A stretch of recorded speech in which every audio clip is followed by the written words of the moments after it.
A ishte një kthes e Amerikës ndaj Evropës, si tha, ne mbetemi prerë fëmia e Evropës? Po, fillon nga kjo e dyta.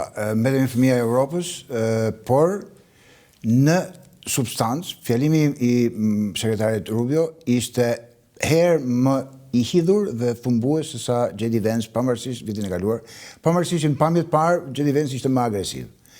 Sepse Rubio ka thënë një gjë jashtëzakonisht interesante që vihet në dukje nga komentatorët e kampit MAGA. Kjo që po them unë është Suzanne Kokinda, është një agitatore e presidentit Trump, dhe ajo thotë që Marco Rubio tha një të vërtet të jashtëzakonshme përballë europianëve, ku i tha që shkaku i deindustrializimit të Amerikës jeni ju globalistët dhe ju europianët, ju dhe na rezulton që e keni bërë këtë gjë qëllimisht. Kjo ishte fjalia kryesore? Po. Nuk ishte kjo që thashun? Jo. Ajo ishte për të ndjellë dhe për të marrë ovacionet, kurse mesazhi kryesor ishte veprimi që bëri Rubio, ku nuk takua me asnjëri tjetër përveç në Slovaki dhe në Hungari. Po, është vërtet. Dhe po të bësh bashk një pjesë të fjalimit me një pjesë të veprimtarisë, rezulton që kjo zonja që citova unë të ketë të drejtë, që janë në kurse të ndryshme zhvillimi Shtetet Bashkuara të Amerikës me Europën për sa i përket ardhmës. Domethënë ju jeni duke thënë ambasador që nuk ka një kthim pas të politikës. Absolutisht, përkundrazi. Përkundrazi. Kitën atje thonë si John Kennedy në Berlin. Është pjesë e marrëdhënieve me publikun, po esenca e fjalimit të Rubios ishte jashtëzakonisht kundra globalistëve të Europës, pra kundra globalistëve. Ka konflikt? Jo, ka konflikt Marco Rubios me J.D. Vance? Atëre, për fat keq, Marco Rubio është sekretar shteti, i departamentit shtetit, institucion i cili nuk gëzon as besimin më minimal të presidentit Trump. Dhe në fushat, ai tha që departamenti i shtetit duhet të bërë i tëri bashkë me Pentagonin dhe me CIA, sepse janë ata që e kanë sjellë Amerikën në këtë gjendje.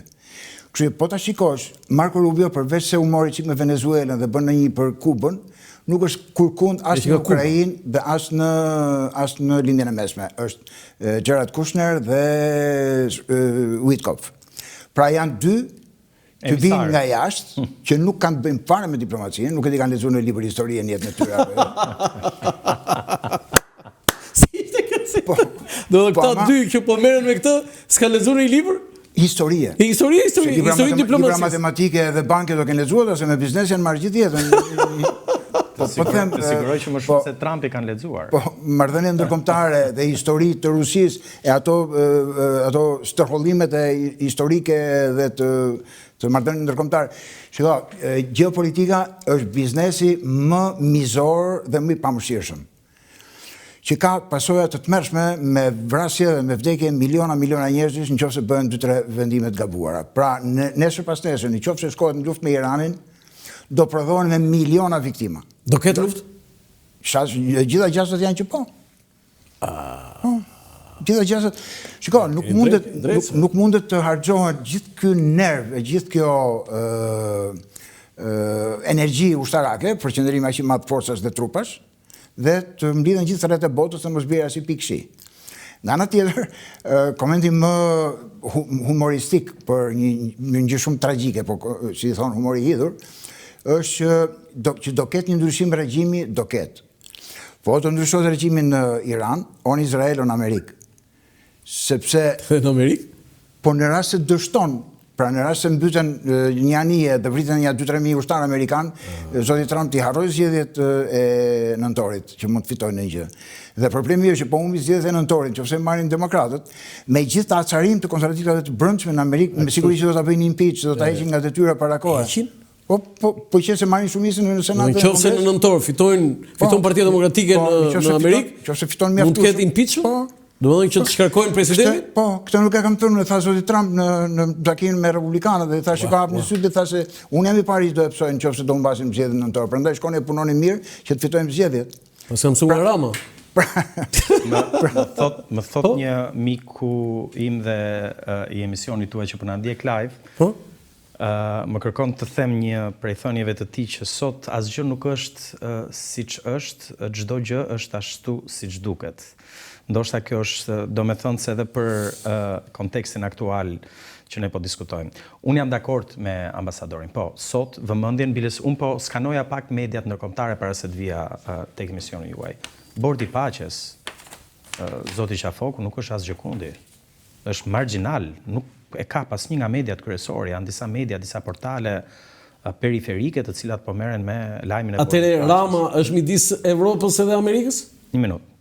Bordi i Paqes merr vëmendje mediatike minimale sot në botë. Dhe jam dakord me ambasadorin që i shërben Trumpit më tepër për bazën e tij të magës. Po, tani të kalojmë tek Rama. A është Rama? Okej, ne nuk duhet të kishim dalë me kaq zell dhe të ishim më katolik se papa dhe më amerikan se amerikanët për të dalë pro Bordit Paqes. Është, me fjalë, tregon një sindrom të një provincializmi të theksuar dhe kompleks inferioriteti, të cilin unë, sinqerisht, nuk e prisja prej Ramës. Se Rama nuk ka qenë një tip edhe me diplomatët që ka pas komplekse inferioriteti në rang personal.